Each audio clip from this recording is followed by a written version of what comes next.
Welcome back. If you thought week 1 had a lot of great matchups, just wait until you see what's in store for week number 2. Both La Vega and Connally picked up huge wins over top 10 teams last Friday. Now, the only way I can compare their meeting in 3 days is when Hulk Hogan faced off against the Ultimate Warrior back in WrestleMania 6. That's how much buzz and hype is around this game. La Vega comes in as the number 1 team in 4A Division 1. Connally enters at number 7 in 4A Division 2. Both teams are playing a brutal non-district schedule, with the Cadets playing 3 top 10 teams, while the Pirates will be playing 4. They haven't played each other since the 2017 season when La Vega won 42-2. Now, this game is always extra special for both head coaches Shane Anderson and Don Hyde. They've known each other for a very long time.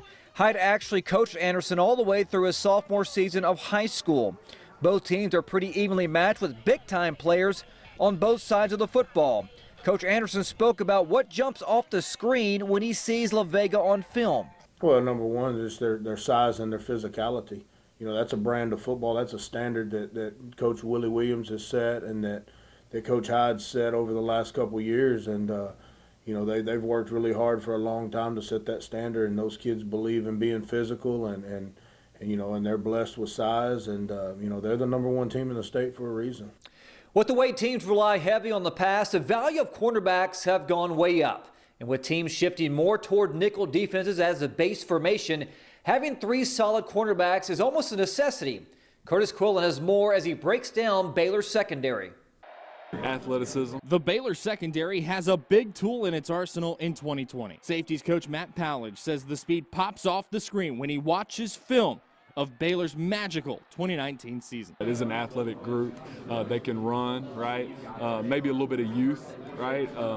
Not a ton of snaps coming back on that back end. In the secondary, the Bears lose 4 big-name players to graduation in the NFL. Graylin Arnold, Chris Miller, Henry Black, and Jamison Houston. But they bring back guys who saw significant playing time behind those 4 stars in Christian Morgan, J.T. Woods, Kalen Barnes, Byron Hanspard, and Raleigh Tejada. I'm bringing back some guys that were technique sound. I think, you know, Phil Snow's a great coach, great defensive coach.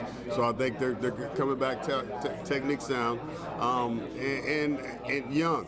You know, Tejada's only the senior and everybody else is young. The Bears were 3rd in the Big 12 in passing defense in 2019, but led the Big 12 Conference in passing defensive efficiency, a big part of why there's so much excitement surrounding the secondary in 2020, no matter how young it may be. One of the things that stood out is they ran to the ball, they played hard, they looked like they loved each other and loved to play. So if we could keep those elements and then make sure we always are on them about those things, I think we'll be all right. And while corners coach Brian Stewart and Pallage work to install a new defense under defensive minds Dave Aranda and Ron Roberts, they know that to be truly multiple like they want, there will be some more changes out on the sides and in the back of the Baylor defense. There'll be some disguises. There'll be some things schematically that'll create an advantage for our players. But more than anything, the thing that I think will stick out on film is the effort that our guys play with, the toughness that our guys play with. Curtis Quillen, 6 Sports.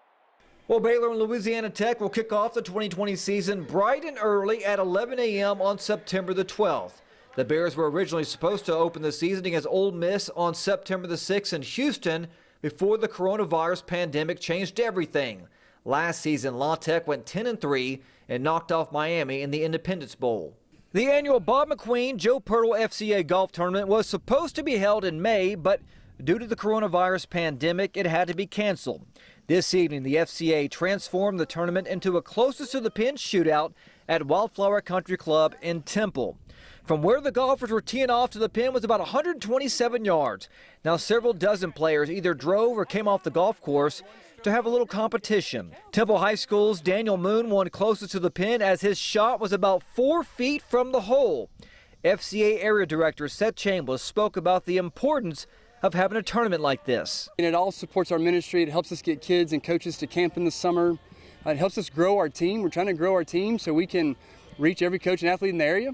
And so it all kind of goes to that. So there's some shirts and just several different things that they can have some FCA swag and again, help out our ministry. And that's a look at sports. We'll be right back after the break.